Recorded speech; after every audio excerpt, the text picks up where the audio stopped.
Okay, I have an existing second floor deck, and I've decided to put a roof underneath it. The deck's unfinished, and actually screen it in and make a screened-in porch.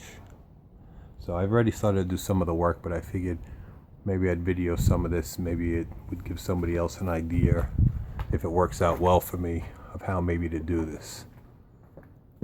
Now basically what I've done is I want to slope everything away from the house. So I've already put up strips of wood that progressively get larger as I go along.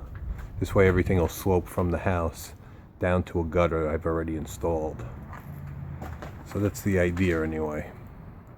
I'm using these panels called Tuftex panels.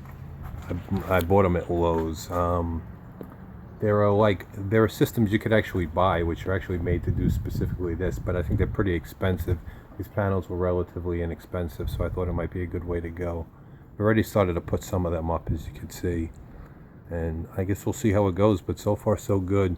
You know, I've run some water from the top just to see how it's working with the drainage, and the pitch and everything else seems pretty good so far, so we'll see how it goes.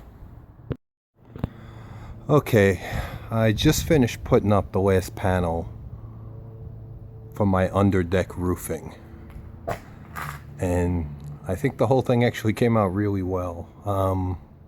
Like a lot of other projects, you don't really know how it's going to go until you do it. I still got to put up a bunch more screws just to tighten everything up, but that's no big deal. That I'm going to do afterwards, but I actually think it looks pretty good. I tested the runoff with a hose, and everything stayed nice and dry down here.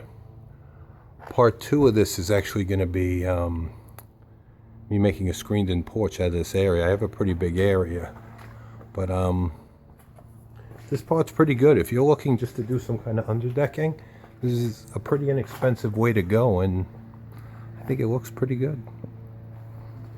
That's it for now.